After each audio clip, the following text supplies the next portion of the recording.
अस्सलाम वालेकुम स्टूडेंट्स, ये हमारी नवाए उर्दू की किताब क्लास 3 के लिए है। हमने अपनी लास्ट क्लास में उर्दू के 4 लेसन कंप्लीट किए हैं और आज की क्लास में हम लेसन नंबर 5 की रीडिंग करेंगे और इसकी एक्सरसाइज को कंप्लीट करेंगे। और इसके साथ ही आज हम आपको फर्स्ट टर्म का सिलेबस भी टिक करवाएंगे ताकि आपको पता हो कि हमारे फर्स्ट टर्म में कितने लेसन्स आएंगे, कितने लेसन्स हम कंप्लीट कर चुके हैं और कितने रिमेनिंग हमें कंप्लीट करने हैं। तो चलिए फ़हरिस्त मज़ामीन को चेक करते हैं। स्टूडेंट, ये हमारी फ़हरिस्त है और हमें जो इस किताब में लेसन्स दिए गए हैं वो 24 दिए गए हैं, जिनको हम 3 पार्ट्स में डिवाइड करेंगे, यानी कि 3 हिस्सों में डिवाइड करेंगे, फर्स्ट टर्म, सेकंड टर्म और थर्ड टर्म।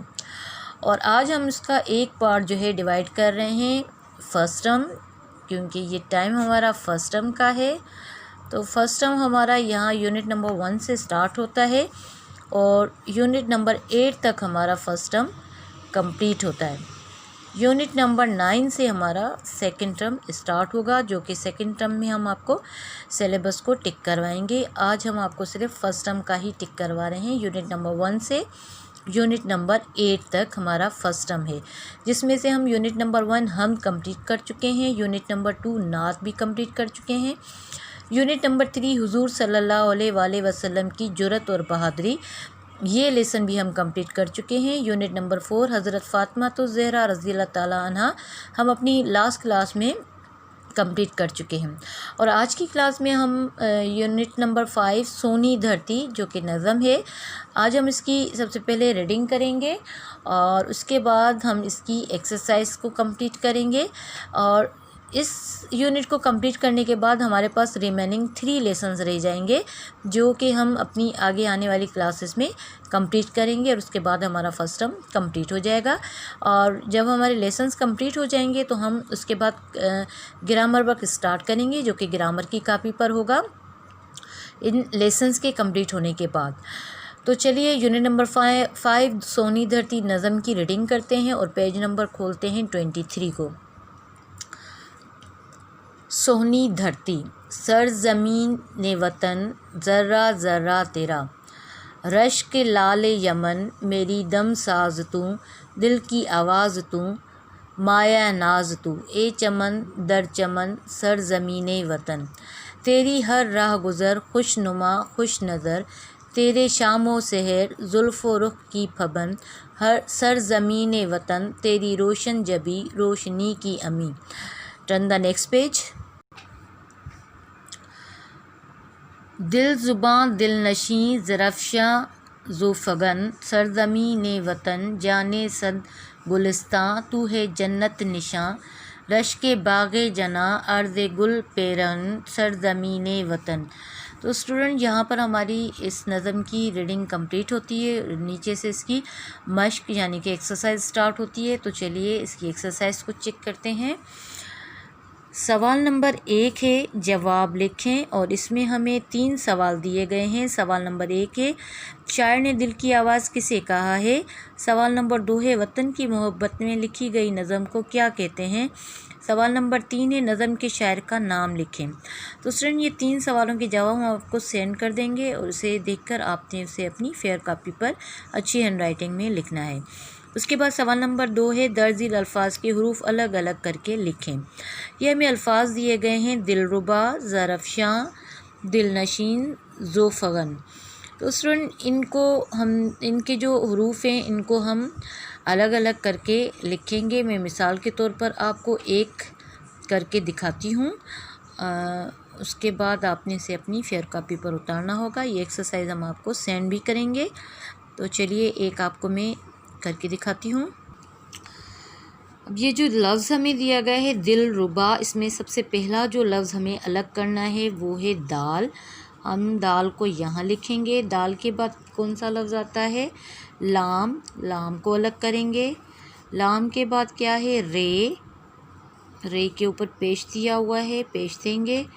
रे के बाद क्या है, बे।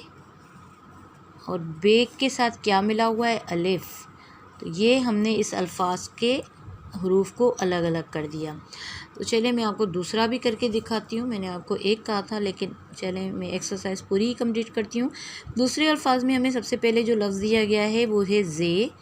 हम सबसे पहले जे को अलग करेंगे। जे के बाद हमें कौन सा लफ्ज़ दिया गया है? रे। हम रे को अलग करेंगे। रे के बाद हमें कौन सा लफ्ज़ दिया गया है? फ़े। फ़े को हमने अलग किया।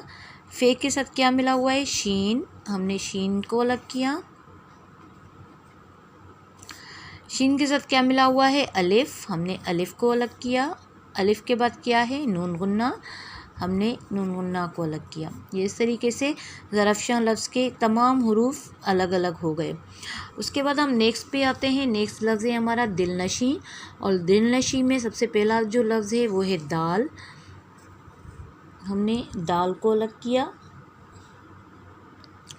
दाल के साथ क्या है? लाम। लाम को अलग किया। लाम के बाद क्या है? नून। नून को अलग किया। नून के साथ क्या मिला हुआ है? शीन। हमने शीन को अलग किया। शीन के साथ क्या मिला हुआ है? ये। हमने ये को अलग किया। ये के साथ क्या मिला हुआ है? नून। ये लफ्ज़ दिलनशीन भी हमारा अलग हो गया। इसका हर एक हुरूफ हमने अलग कर दिया। उसके बाद लफ्ज़ है ज़ोफ़गन। ज़ोफ़गन में सबसे पहले ज़्वाद है। हमने ज़्वाद को अलग किया। ज़्वाद के साथ क्या मिला हुआ है? वाव। हमने वाव को अलग किया। वाव के बाद कौन सा लफ्ज़ है? फ़े। हमने फ़े को अलग किया। फ़े के साथ क्या मिला हुआ है? गाफ। हमने गाफ को अलग किया। गाफ के साथ क्या लफ्ज़ मिला हुआ है? नून। हमने नून को अलग किया। ये ज़ोफ़गन का भी तमाम हुरूफ हमने अलग अलग करके लिख दिए। तो चलिए, और इस सवाल को भी आपने अपनी फेयर कापी पे अच्छी हैंड राइटिंग में इसी तरीके से उतारना है। उसके बाद नेक्स्ट पेज पे चलते हैं।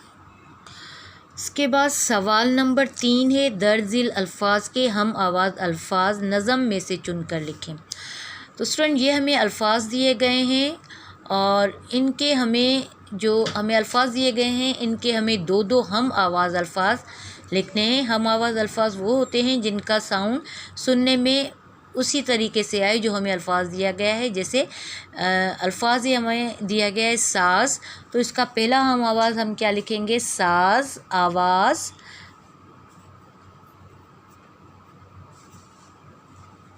नाज।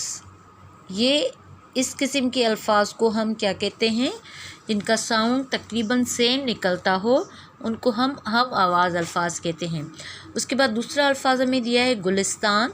गुलिस्तान का पहला हम आवाज़ निकलेगा निशान।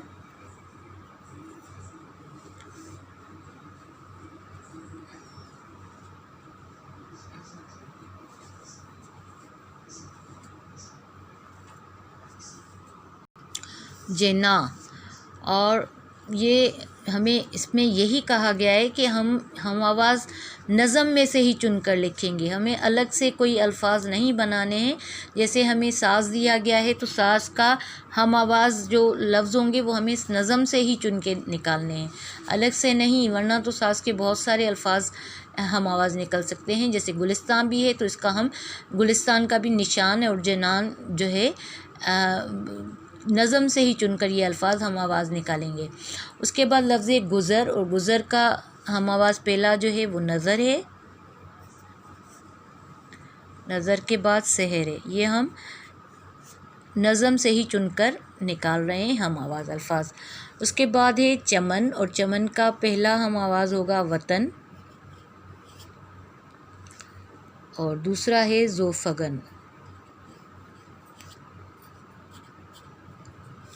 उसके बाद लफ्ज़ है जबी, और जबीन का पहला हम आवाज़ है ज़मी, और दूसरा है अमी। उसके बाद है लफ्ज़ फबन, और इसका पहला हम आवाज़ होगा वतन और पीरहन।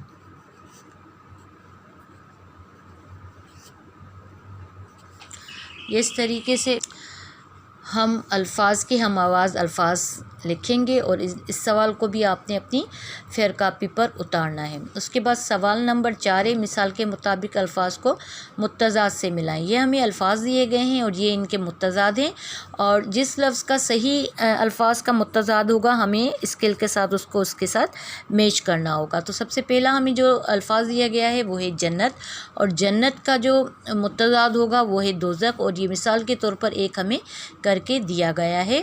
और उसके बाद दूसरे हमें ख़ुद को निकालना है। तो पहला हमारा जो है वो डन करके दिया गया है, जन्नत का क्या मुत्तज़ाद होगा, दोज़ख। उसके बाद दूसरा अल्फाज है रोशनी, और रोशनी का मुत्तज़ाद क्या होगा, रोशनी का मुत्तज़ाद होगा अंधेरा। तो हमने स्केल रख के इसको सीधी लाइन इसके साथ मैच करनी है। उसके बाद है सहर, सहर का मुत्तज़ाद क्या होगा, शाम। तो हमने सहर के इसके साथ मिलाना है। उसके बाद है गुल, और गुल का जो मुत्तज़ाद होगा वो खार होगा,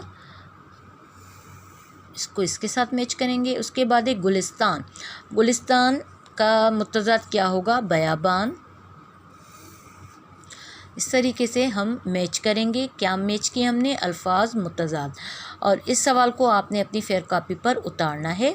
उसके बाद सवाल नंबर 5 है, मिसाल के मुताबिक वाहिद अल्फाज की जमा लिखें। मिसाल हमें दी गई जुल्फ़ से जुल्फ़ें। वाहिद जमा क्या होता है, वाहिद कोई भी एक चीज़ होती है और जमा में उस एक लफ्ज़ की बहुत सारी तादाद हम बढ़ा देते हैं जिसको हम जमा कहते हैं।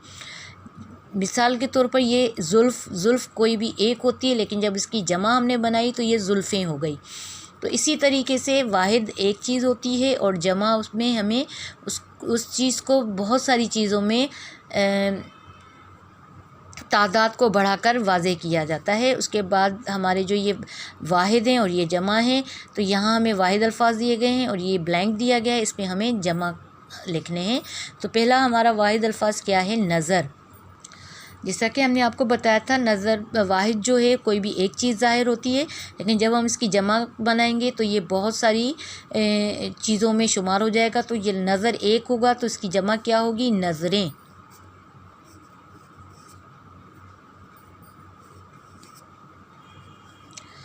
उसके बाद है जन्नत, जन्नतें। इसका जमा क्या होगा, जन्नतें।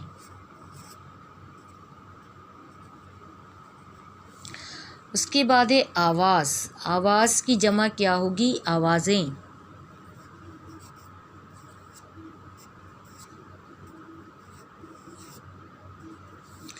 उसके बाद लफ्ज़ वाहिद है ज़मीन और इसकी जमा होगी ज़मीनें।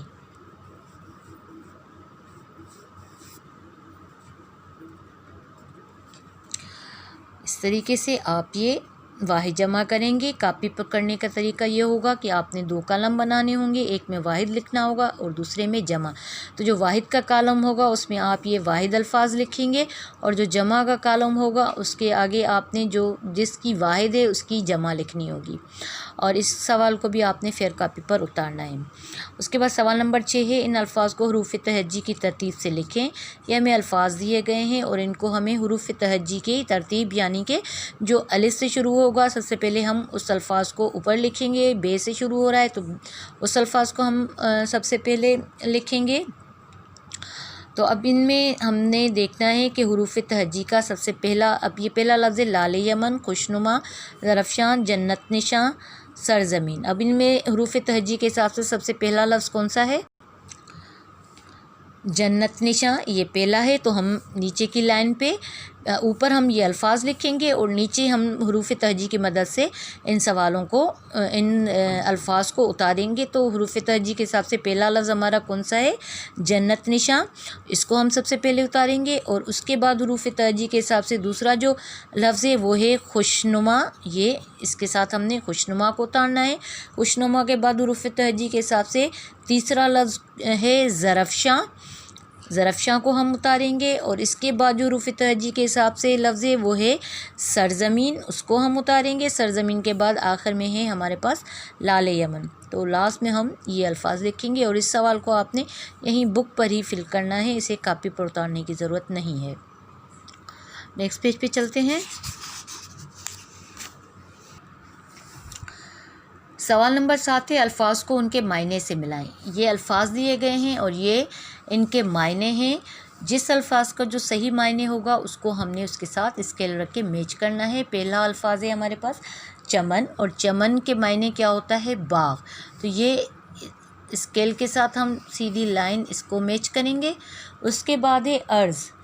अर्ज़ का सही मायने क्या है? ज़मीन। तो हम इसकी मायने के साथ मिलाएंगे। अर्ज़ मीन ज़मीन होता है। उसके बाद है रहगुज़र, और रहगुज़र की मायने क्या है? रास्ता। तो हम इसको इसके साथ मिलाएंगे। उसके बाद है जबीं। जबीं की मीनिंग क्या है? माथा। तो हम जबीं को माथा के साथ मिलाएंगे इस तरीके से। उसके बाद है ज़ोफ़गन। ज़ोफ़गन मीन्स क्या होता है? रोशन। तो हम रोशन के साथ इसको मैच करेंगे इस तरीके से। स्टूडेंट, इस सवाल को आपने फेयर कॉपी पर नहीं उतारना है, इसको आपने बुक पर ही मैच करें, इसे कॉपी पर उतारने की ज़रूरत नहीं है। उसके बाद सवाल नंबर 8 है, मिसाल के मुताबिक वाव लगाकर अल्फाज बनाए। मिसाल के तौर पर शामो सहर। अब ये एक साइड पे हमें अल्फाज दिए गए हैं और दूसरे साइड पे भी अल्फाज दिए गए हैं और बीच में हमें वाव दिया गया है और सवाल कह रहा है कि वाव लगाकर अल्फाज को मुकम्मल बनाएं। अब जिस तरीके से ये एक साइड पे हमें दिल दिया गया है, दिल लो, तो ये किसके साथ? दिल के साथ वाव मैच होगा और इस साइड के कौन से अल्फाज के साथ ये सही मैच करेगा? तो ये आप देखें कि ये हर किसी के साथ आपको सर्किल लगे हुए मिलेंगे। आपने क्या करना है, जिसके साथ भी आपने मैच करना है उसको आपने पहले इधर वाव के सर्किल के साथ मिलाना है और फिर उसके साथ इधर का साइड आपने जिसके साथ ये मिलेगा आपने उसके साथ उसको मिलाना है। तो सबसे पहले हमें दिल है, तो दिल को हम कौन से सर्किल से मिलाएंगे? इस सर्किल के साथ मिलाएंगे, स्केल रखेंगे और सीधी लाइन को आपने उसके साथ मैच करना है। यानी कि दिल ये वाव के साथ मिल गया। अब वाव किसके साथ मिलेगा? इन साइड में से ये अब मिलेगा इसके साथ, तो ये हम इधर से लाइन इधर लगाएंगे। तो अब ये लफ्ज़ हमारे पास क्या बन गया? दिलो दिमाग। ये लफ्ज़ हमारा क्या बन गया? दिलो दिमाग। तो अब आपने क्या करना है कि जब आप इसे कॉपी पर उतारेंगे तो आपने इसके नीचे जवाब इसका लिखना होगा। पहला लफ्ज़ हमारा क्या बना? दिल व दिमाग। उसके बाद दूसरा है वो आप कॉपी पे नीचे लिखेंगे। अल्फाज जो बनते जाएंगे आपने यहाँ नीचे कॉपी पे लिखेंगे, दिलो दिमाग। उसके बाद दूसरा लफ्ज़ है दर्द। अब दर्द सबसे पहले क्या होगा? वाव के साथ मैच होगा, ये इस तरीके से। ये पहले हमने वाव के साथ मैच किया। अब वाव, अब ये दिल दर्द दो तो हो गया, लेकिन अब यहाँ से कि जिस अल्फाज के साथ हम मिलाएंगे तब जाके ये मुकम्मल लफ्ज़ होगा। तो दर्द किसके साथ मैच होगा? दर्दो गम। ये होगा इधर इसके साथ मैच, यूँ। अब ये दूसरा लफ्ज़ हमारा क्या बना? दर्दो गम। उसके बाद तीसरा लफ्ज़ है आब। अब आब को हम सबसे पहले जो है वाव के साथ मैच करेंगे, ये मैच हो गया। अब वाव के साथ मैच होने के बाद आबो हो गया, और आबो किसके साथ मैच होगा? आबो दाना, ये होगा इधर मैच, आबो दाना। तीसरा लफ्ज़ हमारा क्या मैच हुआ? बना आबो दाना। उसके बाद लफ्ज़ है रोज़। अब सबसे पहले हम वाव के साथ इसको रोज़ को मैच करेंगे, ये मैच हो गया रोज़ो। और उसके बाद क्या होगा? शब के साथ ये मैच होगा, रोज़ो शब। तो ये इस तरीके से लफ्ज़ जो है इस साइड के लफ्ज़ के साथ वाव के साथ मैच हो गए। अब हमारा पहला लफ्ज़ क्या बना था? दिलो दिमाग। दूसरा क्या बना था? दर्दो गम। तीसरा बना था आबो दाना। चौथा बना था रोज़ो शब। तो अब ये जो हम लफ्ज़ बनाए ये हमें कॉपी पर नीचे लिखने पड़ेंगे कि पहला लफ्ज़ कौन सा बना था, दूसरा कौन सा बना था, तीसरा कौन सा बना था और चौथा कौन सा बना था।